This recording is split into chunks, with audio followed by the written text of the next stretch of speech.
Hello friends, तो सभी का स्वागत है अपने इस यूट्यूब चैनल पर। तो आज हम देखने वाले most important question paper 10 standard Hindi most important question paper 2024।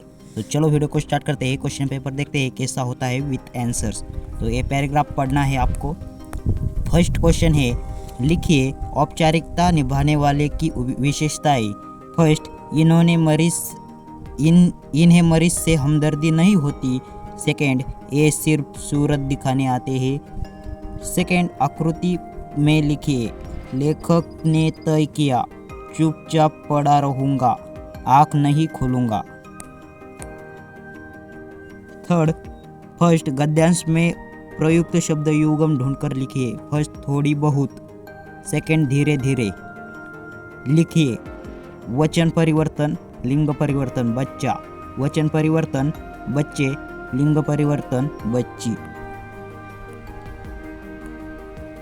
Fourth, मरीज से मिलने जाते समय कौन कौन सी सावधानियां बरतनी चाहिए, इस विषय पर अपने विचार लिखिए। तो ये आपको सॉल्व करना है, ये पढ़ना है आपको पैराग्राफ और इसके आंसर्स लिखने हैं। फर्स्ट, आकृति में लिखिए, सुहाग वाले गहने, बिछिया, टीका। दूसरा, गद्यांश में प्रयुक्त शहरों के नाम, रामनगर, मिर्जापुर। निम्नलिखित वाक्य उचित क्रम लगाकर लिखिए। फर्स्ट, 5 ग्राम सोने के गहने आना। सेकेंड, विदा होकर रामनगर आना। थर्ड, मुंह दिखाई में गहने मिले। फोर्थ, बाबूजी अपनी पीड़ा न रोक सके। वचन परिवर्तन करके लिखिए। फर्स्ट, रिश्ता, रिश्ते। दिन, दिन। शादी, शादियाँ। मुसीबत, मुसीबतें।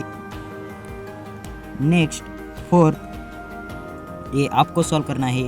ई, निम्नलिखित अपठित गद्यांश पढ़कर दी गई सूचनाओं के अनुसार कृतियाँ कीजिए। तो ये पढ़ना है। फर्स्ट, संजाल पूर्ण कीजिए। बापू की अटपट वाणी की विशेषताएं, ये आपको लिखनी है पैराग्राफ में ढूंढकर। ये पैराग्राफ आपको पढ़ना ही है, तब नीचे के आंसर्स आपको लिखने आ जाएंगे। सेकेंड है, वाणी का महत्व, इस विषय पर 25 से 30 शब्द में अपने विचार व्यक्त कीजिए। तो ये भी आपको लिखना है। विभाग 2, पद्य 12 अंक के लिए होता है। निम्नलिखित पठित पद्यांश पढ़कर दी गई सूचनाओं के अनुसार कृतियाँ कीजिए।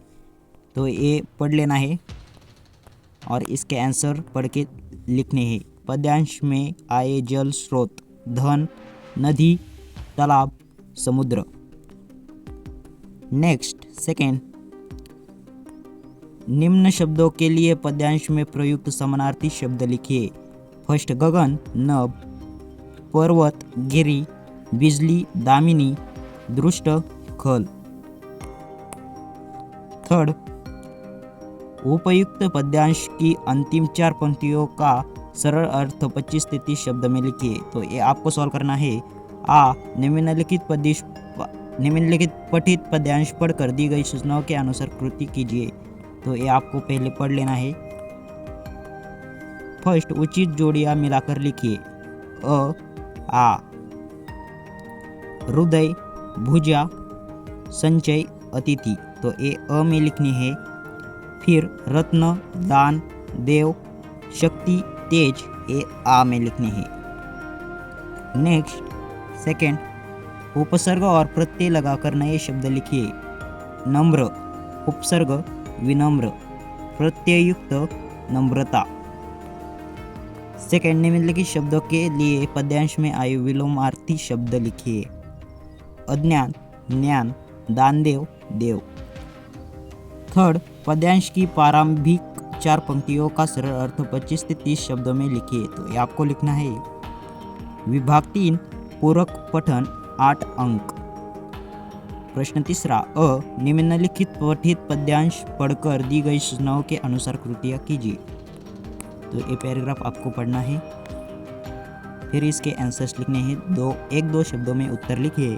फर्स्ट, इसका तिलक आया था। मुखराम। 2, द्वार पर बज रही थी शहनाई। थर्ड, बड़े हंडे में पक रही थी मसालेदार तरकारी। फोर्थ, 4 पहाड़ियों पर विश्राम कर रहे थे मेहमान। तो आपको सॉल्व करना है 2 नंबर का। निम्नलिखित पठित पद्यांश पढ़कर दी गई सूचनाओं के अनुसार कृतियाँ कीजिए। तो ये आपको पढ़ना है, कविता है। तो ये आपको सॉल्व करना है।